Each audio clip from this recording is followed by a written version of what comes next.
Speaking of things, What is it? Are you not sure what we're doing?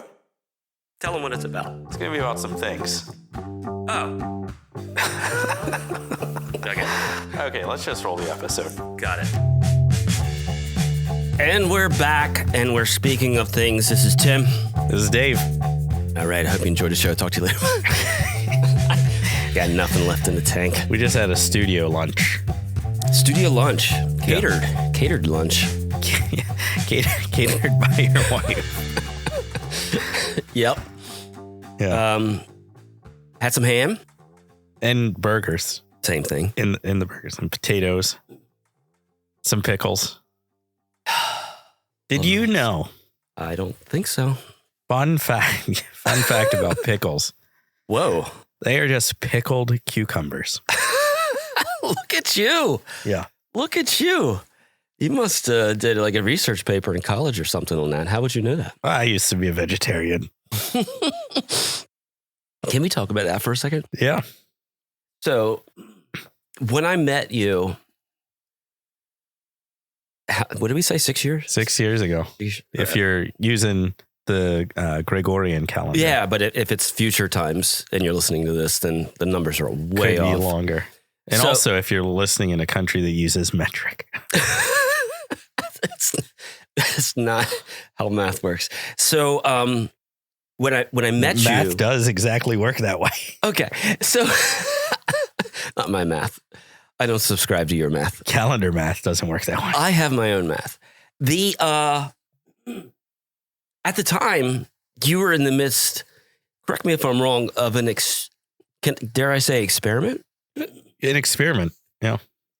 And the experiment was to not eat meat, which is I guess some might refer to that as being a vegetarian. I'm going to be a vegetarian. Correct. What pescatarian? What's pescatarian? Pescatarian, you eat fish. Yeah. But no meat. So no red meat. Gotcha. Yeah. Goldfish, fine. Swedish fish. Okay. Fine. So actually, Swedish fish is a no. So you were vegetarian. Yeah. You actually can't eat Swedish fish, though, if you're a vegetarian. Because? The jelly, if I'm not mistaken, the jelly, gelatin actually has ground up bone, if I remember correctly. And so, yeah. Barizzle? Yeah. Jello's made of bones. Mm-hmm. But just like the really flimsy bones, I imagine. The ground up bones. So the experiment that you were in the midst of when I first met you, God help me, you were not eating meat. Correct. But how was that an experiment? Because you did not eat meat for how long? When I had met you, it'd been, probably 3 or 4 years at that point.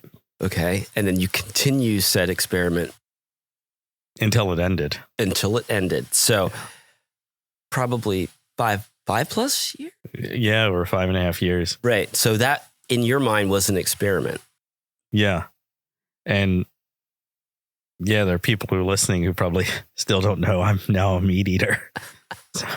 So then can you walk me through, like, when did you say, you know what, experiment is over? Yeah, one day I just really wanted a chicken sandwich. And so I went out and got a chicken sandwich. That was it.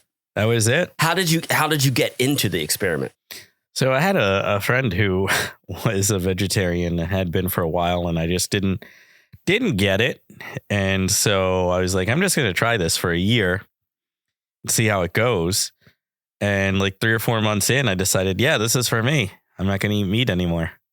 And so I didn't eat meat. Well, then the experiment did end in like 3 or 4 months. You committed. Oh, all right. Because I was under the impression you were still experimenting the entire time, which seems an exorbitant amount of experimental time. Some experiments go on for years. Okay.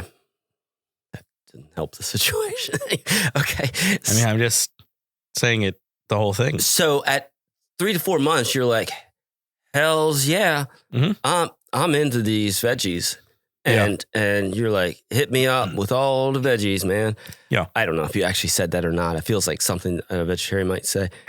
But but then you're like, don't you get that meat near me because I'm a vegetarian or Swedish fish. And then and so what was the appeal? What was the appeal of it? Of the vegetarian lifestyle? I think I just felt better. I felt like I had more energy. What do you feel like? Better. I think when I said I feel better. Were you feeling bad to begin with? Like not? No. Okay. So yeah. So you were feeling fine and you're like, you know what? I went to like fine plus. Extra fine. Yeah. I'm feeling extra fine. Yeah. Medium fine. Medium fine. Yeah. Like medium or extra medium. Yeah. Extra medium. Extra medium. Yeah. Extra fine. All right. I have no issue with vegetarians. I think it's cool. I've never reached a point where I'm like, you know what? No more meat. Done. We just ate a burger made of ham. We did. I mean, and sometimes, some people will go their entire lives eating meat. Wow, that is really profound. Can I quote you on that? You can. You can. Looking up a book of quotes. Some people. Some words of wisdom. Yeah. If you want to isolate that, some people will go their entire lives eating meat. Wow. You have t-shirts printed up with that? I should. There should be a bumper sticker, a t-shirt, hats, the whole deal. Buttons. It feels excessive, but whatever. Yeah. So your first venture back into putting meat in your mouth was with chicken. I think that's a different podcast. Yeah. Yeah. Chicken sandwich. From where? Chick-fil-A. Ah, yes. Yeah. The king of chicken sandwiches. I mean, I guess you could just say, blame it on the Christians. Because they haven't ruined things. Oh my God. And there goes a portion of our audience yet again.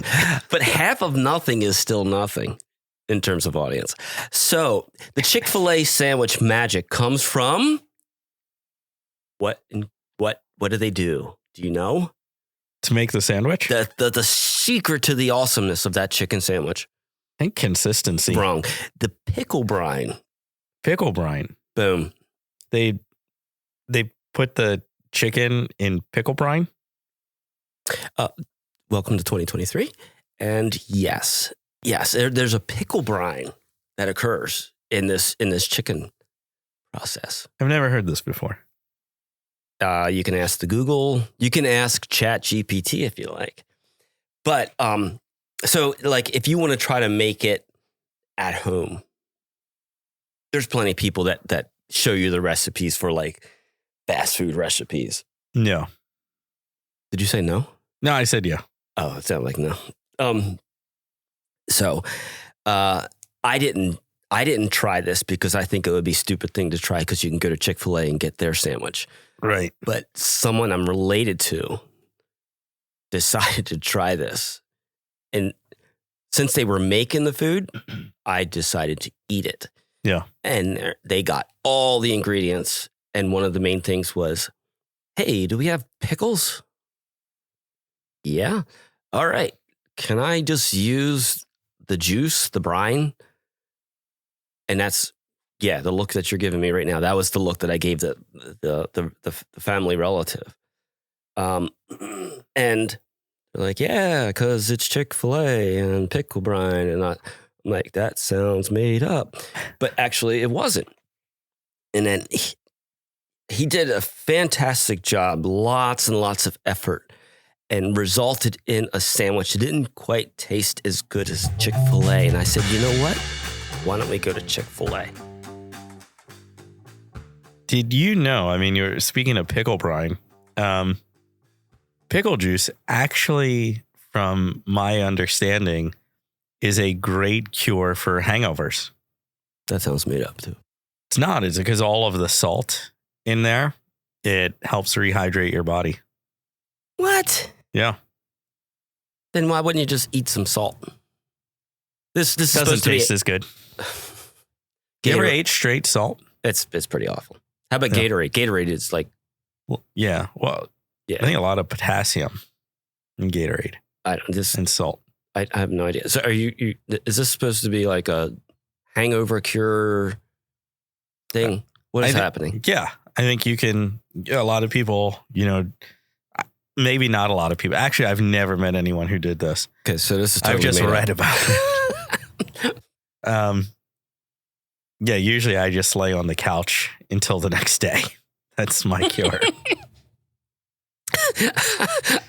Yeah.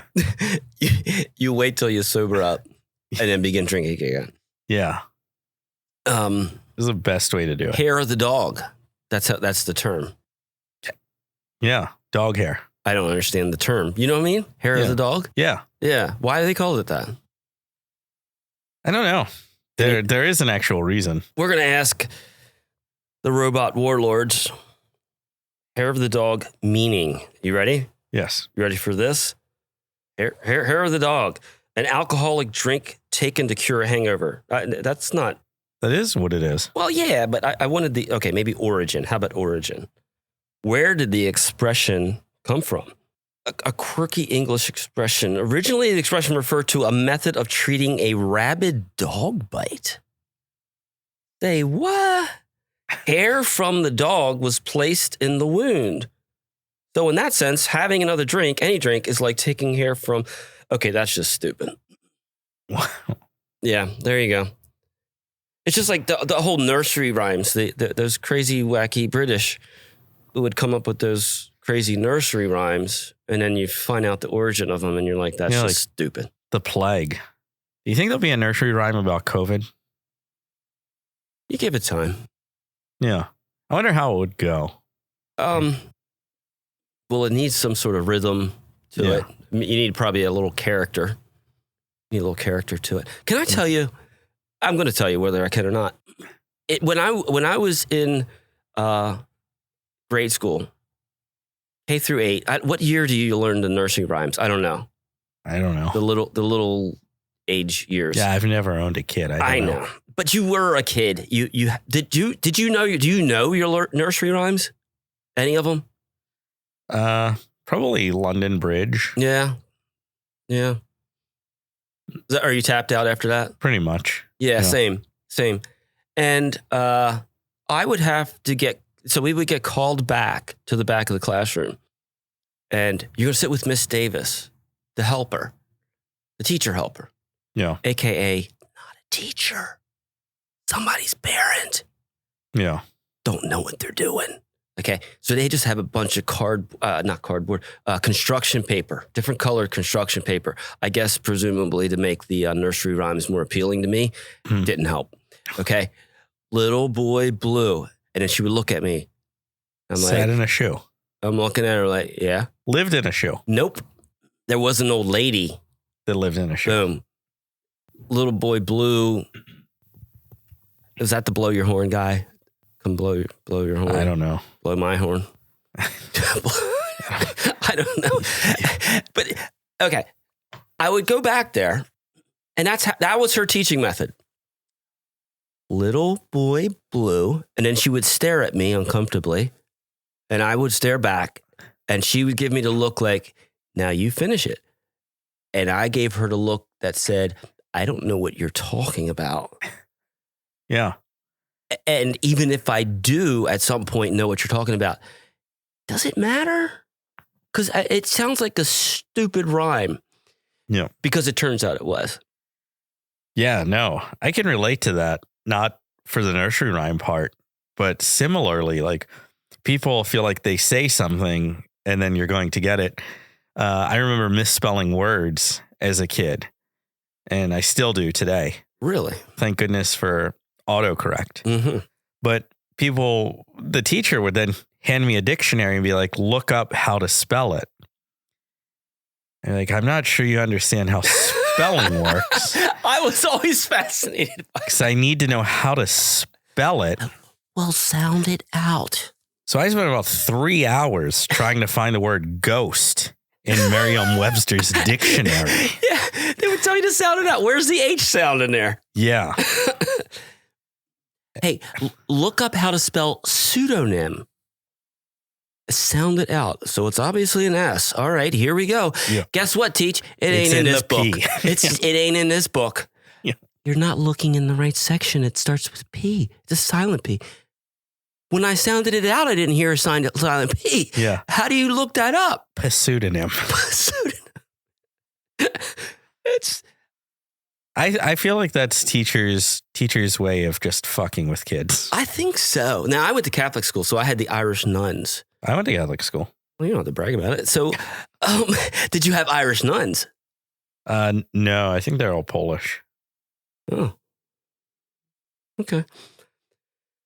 I guess that's the end of that story, isn't it? Anyway, Irish nuns. Irish nuns, yeah. So, they drink a lot? No, it seemed like they did because there was a sadistic aspect to it of you get in trouble, and what do?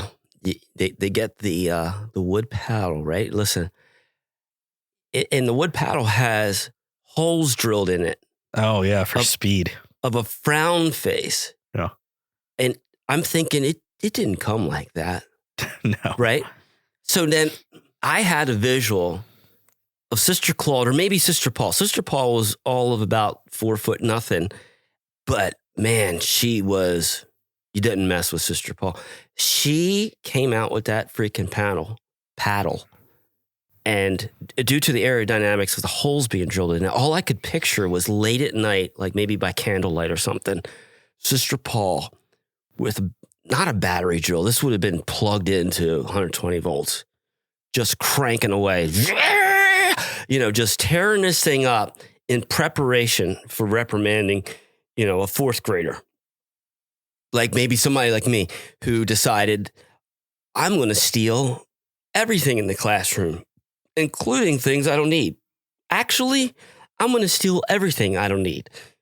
So I just raided the closet and just stole the chalk, the markers, the pens, the paper, everything. I mean, it was probably better to deal with Sister Claude and her holes in the paddle than No. Make it stop. Make it stop. Right. Right.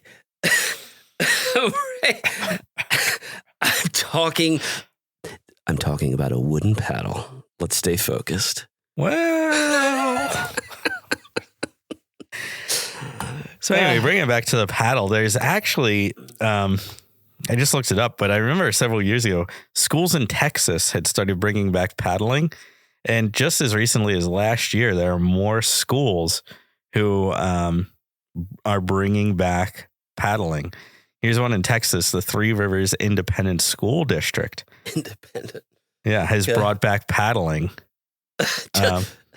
Just recreational paddling. Well, for kids who misbehave. Oh, I didn't know. It was like, it's Tuesday. Anyone's name that begins with a T. Come on down for your paddling. No? No. Not how it works. So for kids who misbehave. I wonder what is the line in the sand? Like you misbehave as in like you cracked a joke when the teacher was talking? Or does it have to be like more serious? Yeah, it doesn't say what will get you paddled, just that they're bringing back paddling. Interestingly enough, in the article, one parent said, please bring back paddling. And they spelled it PLLLUUUUEEEZZZE. Bring back paddling.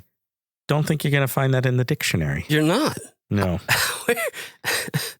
This parent sucks at spelling. Probably didn't get paddled enough. Yeah. Or never figured out the dictionary. Or maybe it's not the parent. It's whoever wrote this article. At your school, did they have the holes drilled in the paddle? No, they had stopped that by the time I went to school. But I did get dragged to the principal's office by my ear Yeah, that was a common thing. I don't know. They always went right for the ear. Yeah. It's good. It's a good move, actually. Not going to leave a mark, but it's going to let you know that eventually that cartilage will detach. Yeah. At least it feels like it will. And then you need a rat to get your ear back. That's how you lost your ear. Yeah. Oh, my God. Yeah. So. Oh, one ear, Dave. Yeah.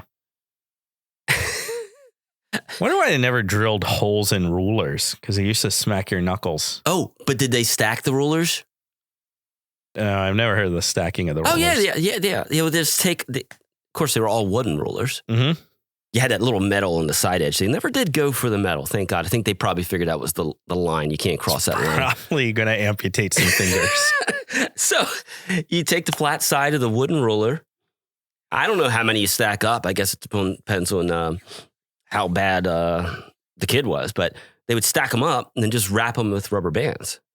Yeah. And then here was the thing. Here was the fatal mistake as the student. You were supposed to hold your your hands out. And in this case, for the ruler smack, it was knuckles up, okay, not palm up. So knuckles up. And then they mentally prepared you, just that psychological warfare, just don't move your hand. Don't move your hand. Okay, every instinct in your body says when that sucker comes down, so does your hand, because you're going to lessen the impact. Yeah. That was the kiss of death, because they saw it. Now they're going to double down. Yeah. And if you move again, they're getting the slide rulers. Boom. Yeah, exactly. Man. And you see how I turned out, so it works. Interestingly, we were talking about amputation earlier. Speaking of things. I'm reading this book about World War II. Oh, that's really interesting. And I'm not in there. It mentions the Nazis. I'm not sure if you heard they were involved in World War II. Okay, if you say so, go ahead. Yeah, and there was soldiers in this one division. It started in one division, but expanded. Who didn't want to fight. They started shooting people. They started shooting themselves in the left hand, and they would go to the doctor. The doctor would be like, yeah, you can't fight anymore. Yeah, we're excusing you from the war. Specifically left hand, though. Specifically left hand. So, not sure if you're familiar with the leader of the Nazi party. Went by the name Adolf Hitler.